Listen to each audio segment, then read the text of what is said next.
C'est la vie de château à France Télévisions. Attention, les chiffres que je vais vous donner sont vertigineux et sont officiels puisqu'ils relèvent d'un rapport de la Cour des comptes. Alors, il faut déjà savoir que France Télévisions, hein, vous savez, ça regroupe France 2, France 4, France 5.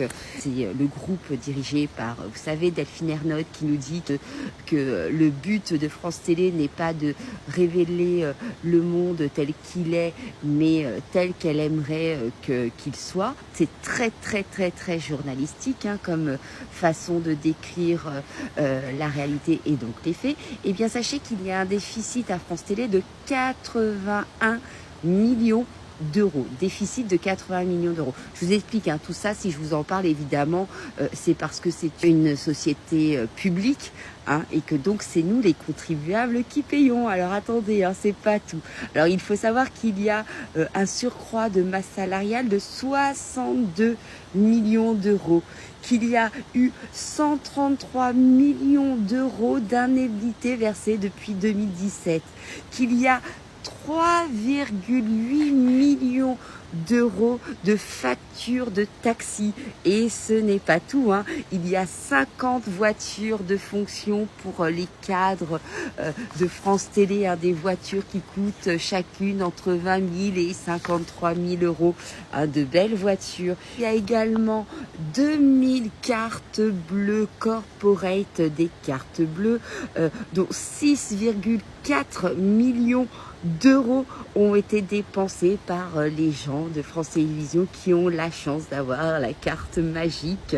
Il faut savoir que France Télévisions a dépensé 14,2 millions de restauration. Je ne sais pas ce qu'ils mangent à la cantine, mais c'est énorme. Tout ça, évidemment, c'était en 2024. Et puis alors, les salariés de France Télévisions ont un CSE magnifique. Vous savez, un comité social d'entreprise. Ils ont 9 centres de vacances, dont un château, le château de Lalinde, en Dordogne, avec ses 115 hectares de parc. Enfin, c'est juste sublime, magnifique, incroyable. Et tout ça grâce à nos impôts. Ils se sont même acheté un immeuble au Crotoy, des résidences à Cannes ou encore à Trouville.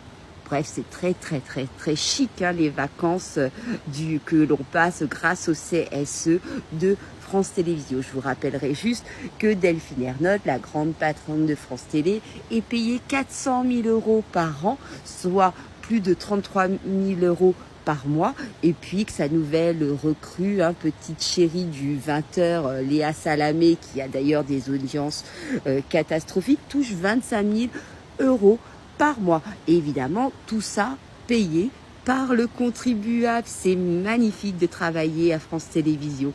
Dites-moi ce que vous en pensez dans les commentaires.